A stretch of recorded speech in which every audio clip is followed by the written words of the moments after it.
Nos destaques do Panorama CBN de hoje, eu conto para você que a Petrobras anuncia uma nova redução no preço da gasolina para as refinarias. Ministros da Defesa de 21 países da América assinam uma carta que oficializa o compromisso de respeito à democracia. E no esporte, o fim de uma era. O piloto da Fórmula 1, Sebastian Vettel, anuncia a aposentadoria. Panorama CBN. Olá para você que está ouvindo o Panorama CBN. Eu sou a Juliana Prado e vou te contar em menos de 30 minutos tudo que foi notícia nesta quinta-feira, dia 28 de julho de 2022. E eu começo a edição de hoje falando sobre economia, mais especificamente sobre o preço dos combustíveis. Porque hoje a Petrobras informou que a partir de amanhã, mais conhecida como sexta-feira, vai reduzir o preço médio de venda de gasolina da Petrobras para as refinarias. E essa redução vai ser de 15 centavos. Então, com isso, o valor vai passar de R$ 3,86 para R$ 3,71 por litro. Reforçando para você que os preços de venda de combustíveis às refinarias pela Petrobras são um dos fatores de composição do preço final dos combustíveis. Isso junto com impostos e tem também a fatia de distribuidoras e revendedoras. Então, na prática, essa redução ela vai demorar alguns dias para chegar de fato nas bombas de combustíveis. E para justificar essa redução, a Petrobras divulgou um comunicado em que explica que essa mudança acompanha a evolução dos preços de referência, que se estabilizaram em patamar inferior para a gasolina.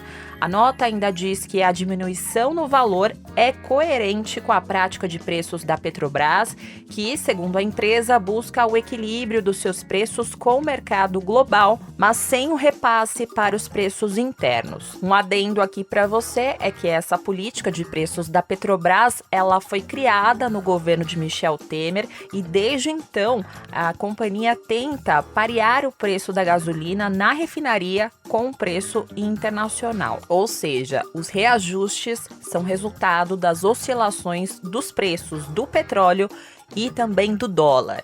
E na semana passada, a Petrobras já havia reduzido em 20 centavos o preço médio da gasolina. Então, com o anúncio de hoje, essa é a segunda redução em menos de um mês. Hoje também o Conselho de Administração da estatal confirmou a aprovação do pagamento de 87,8 bilhões de reais em dividendos, que são os lucros para os acionistas da estatal. Daqui a pouquinho eu volto a trazer mais informações para você sobre a economia. Agora eu vou focar aqui na democracia. E você lembra daquele manifesto Carta pela Democracia que foi divulgado essa semana pela Faculdade de Direito da USP? Então, mais de 250 mil pessoas assinaram essa carta até agora.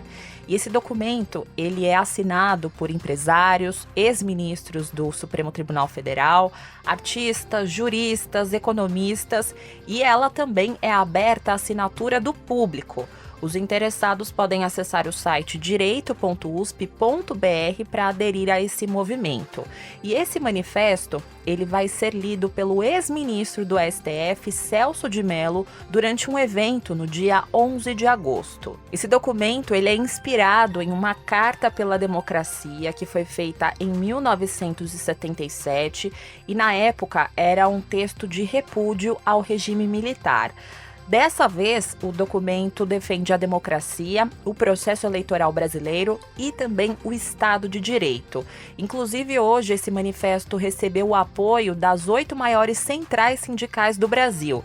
O texto foi endossado, por exemplo, pela CUT, pela Força Sindical e também pela UGT. E algo que chamou a atenção hoje em relação a esse assunto é que o Procurador-Geral do Ministério Público de Contas de São Paulo, Tiago Pinheiro Lima, informou que desde quando esse manifesto foi lançado até agora, o site dessa carta já sofreu 2.340 tentativas de ataques hackers.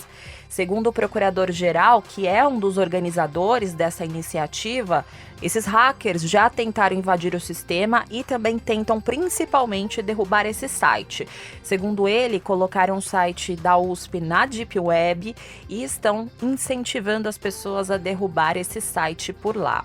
E esses hackers estão usando xingamentos, estão tentando se inscrever por outras pessoas para depois deslegitimar essa lista. Ainda segundo o procurador-geral, as tentativas de ataque já eram esperadas e mecanismos de segurança que funcionam 24 horas por dia vêm conseguindo impedi-las de acessar o sistema. Além disso, os organizadores estão conseguindo rastrear as origens dos ataques e providências vão ser tomadas. E para fechar aqui esse assunto democracia, o ministro da Defesa brasileiro assinou hoje, ao lado de outros 20 países das Américas, um documento em que se compromete a respeitar plenamente a Carta Democrática Interamericana que foi criada em 2001. Essa carta diz que os povos da América têm direito à democracia e seus governos têm a obrigação de promovê-la e defendê-la. Esse documento, chamado de Declaração de Brasília, foi assinado no final da Conferência de Ministros de Defesa das Américas. Esse evento aconteceu em Brasília. E no discurso de encerramento desse evento, o ministro da Defesa brasileiro, Paulo Sérgio Nogueira, ressaltou o compromisso com a democracia e com a liberdade.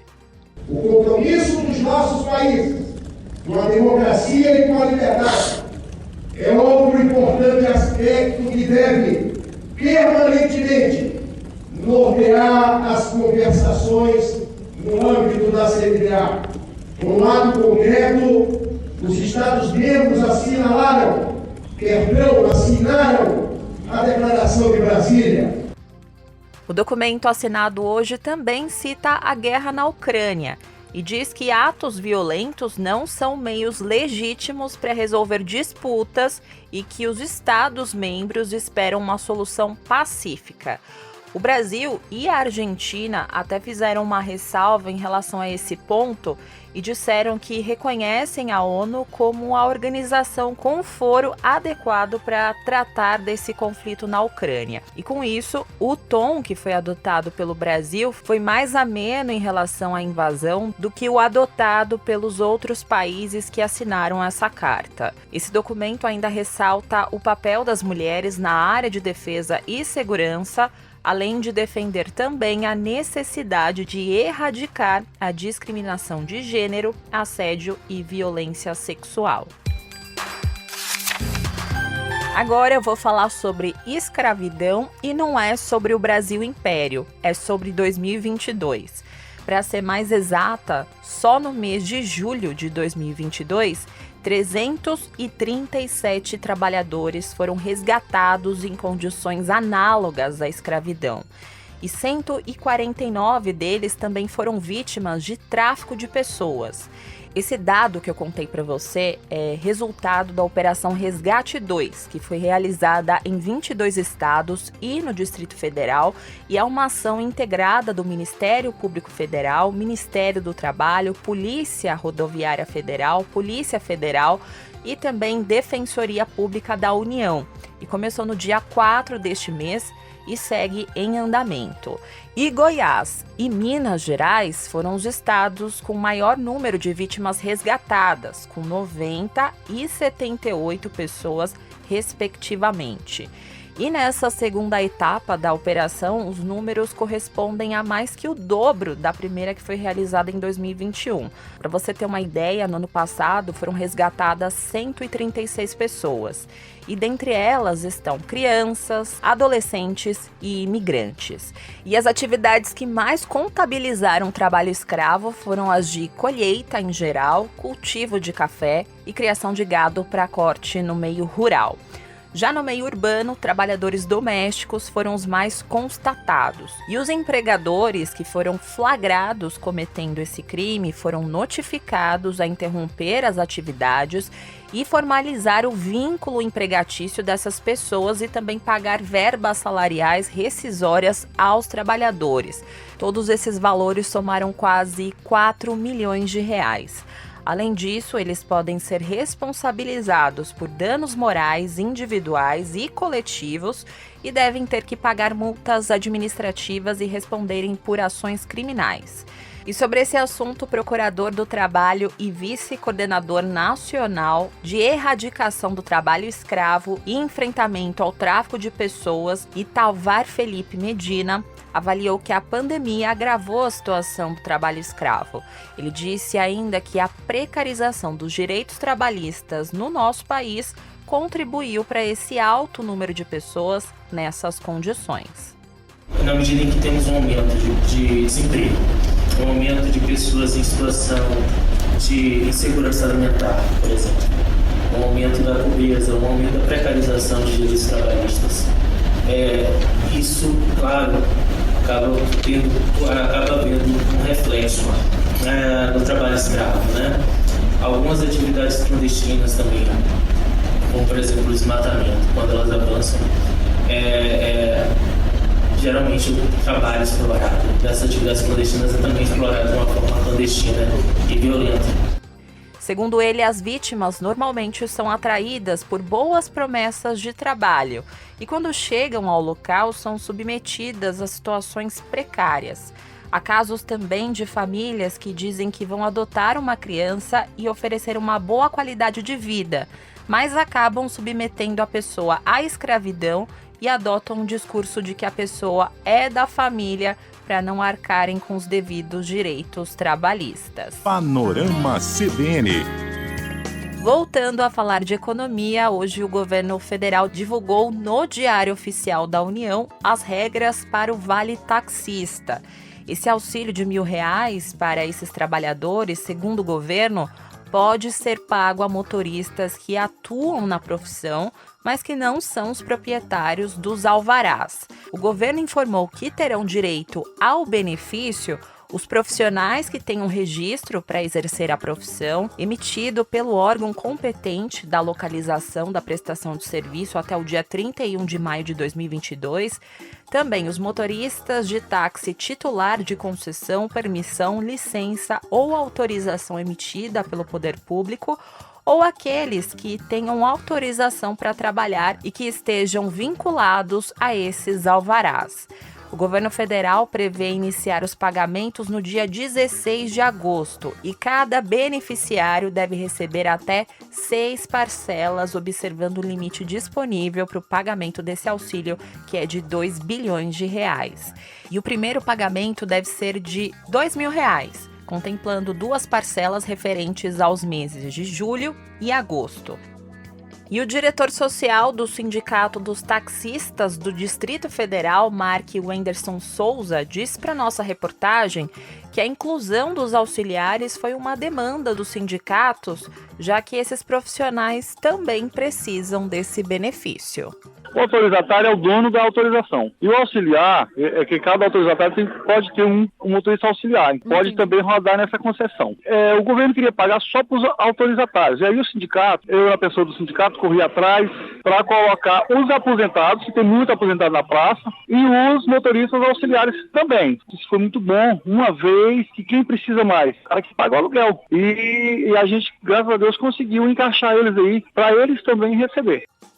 Não foi divulgado por enquanto o número de taxistas beneficiados, porque o envio desses cadastros é de responsabilidade dos municípios, dos governos e também do Distrito Federal. E atenção, o benefício não vai ser pago ao motorista de táxi beneficiário que estiver com o CPF irregular junto à Receita Federal. Também será considerado inelegível o motorista de táxi beneficiário com indicativo de morte. E também o benefício não pode ser pago junto com o auxílio caminhoneiro, que é chamado de Bolsa Caminhoneiro. No mercado financeiro, eu vou começar pelo mercado internacional, porque foi divulgado hoje o PIB dos Estados Unidos. E por lá, o Produto Interno Bruto recuou 0,9% no segundo trimestre. Isso segundo dados preliminares que foram divulgados nesta quinta-feira pelo Escritório de Análise Econômica do Departamento do Comércio do país. E essa informação, ela mexeu com o mercado financeiro mundial, porque esse é o segundo trimestre seguido de baixa.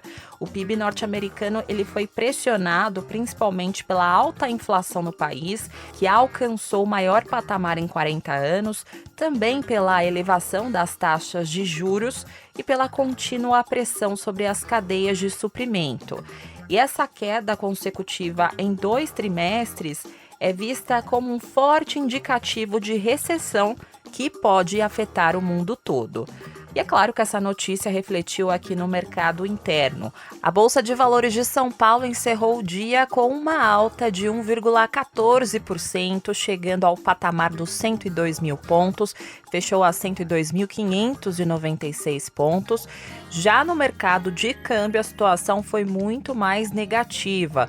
O dólar comercial fechou com uma super queda de 1,67%, cotado a R$ 5,163. Já o euro também fechou com uma forte queda de 1,86%, cotado a R$ 5,259. No cenário internacional, momentos de tensão, porque hoje rolou uma ligação telefônica entre o presidente dos Estados Unidos, Joe Biden, e o presidente da China, Xi Jinping. E durante essa conversa de 2 horas, eles falaram sobre tudo, como, por exemplo, a discussão da invasão da Ucrânia pela Rússia, que a China até agora não condenou. Mas aí teve um momento em que o telefonema ficou um pouco tenso, quando o assunto Taiwan apareceu. O que acontece lá? A China, ela se opõe firmemente à independência da ilha de Taiwan, que quer se libertar da China. E o país de Xi Jinping não gosta nada da ideia da interferência de forças externas nessa questão. Até por isso que Xi Jinping disse nessa conferência para Joe Biden que os americanos devem respeitar o princípio de uma China em relação a Taiwan e garantir também que suas ações sejam consistentes com as suas palavras. E não parou por aí, ele subiu o tom e disse o seguinte para o Biden: aqueles que brincam com fogo só vão se queimar. Espero que o lado dos Estados Unidos possa ver isso claramente. E essa foi uma indireta reta para Biden, porque a presidente da Câmara dos Estados Unidos, Nancy Pelosi, está planejando uma visita a Taiwan, de acordo com a mídia americana. E depois dessa informação, a China tem emitido alertas crescentes sobre as repercussões caso Nancy Pelosi visite Taiwan, uma medida que seria uma demonstração significativa, embora não sem precedentes, de apoio dos Estados Unidos à ilha de Taiwan. A ilha diz estar enfrentando ameaças militares e econômicas chinesas. E para você entender ainda mais o contexto geopolítico dessa história, os Estados Unidos não têm relações oficiais com Taiwan e segue uma política de uma só China que reconhece diplomaticamente a capital de Taiwan como Pequim. Mas os Estados Unidos são obrigados pela legislação do país a fornecer à ilha os meios para se defender. E a pressão ela vem aumentando no Congresso por um apoio mais explícito. Mas Biden e também Xi Jinping acreditam na diplomacia. O governo americano diz que o envolvimento direto entre os líderes sobre esse assunto é a melhor maneira de diminuir as tensões sobre Taiwan.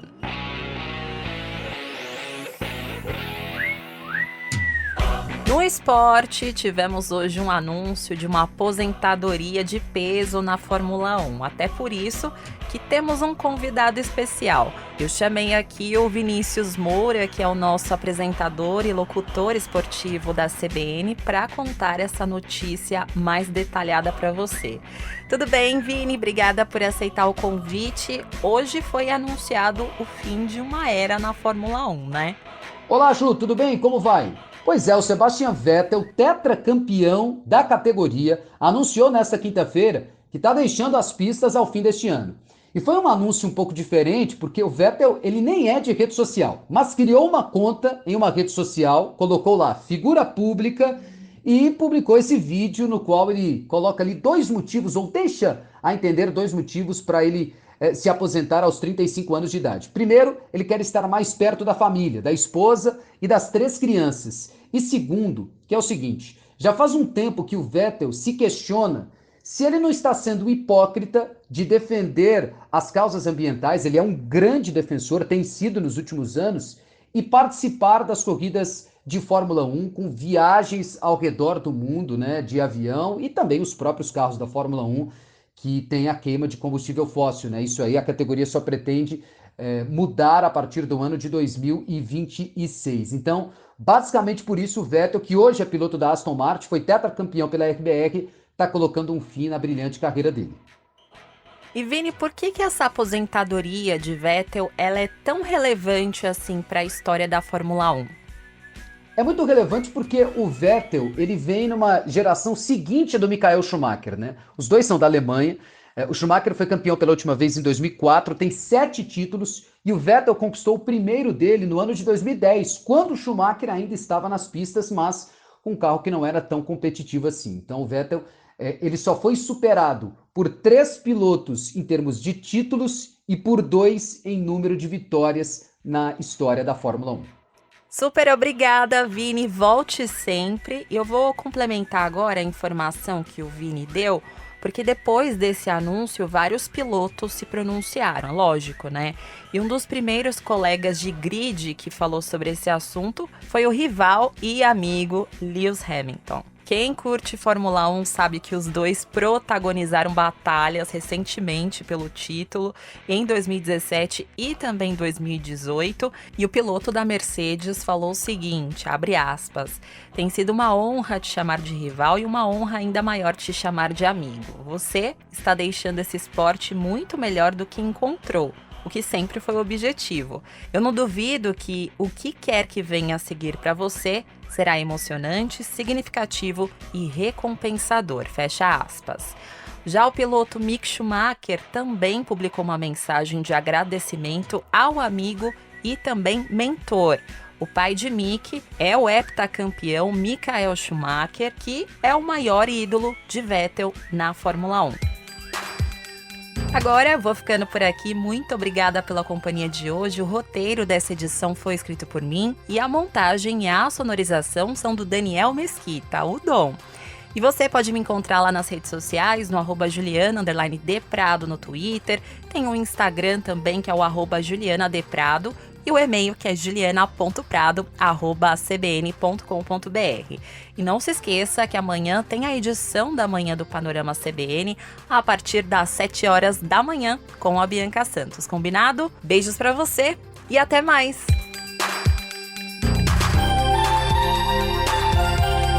Panorama CBN. As principais notícias do dia em menos de meia hora.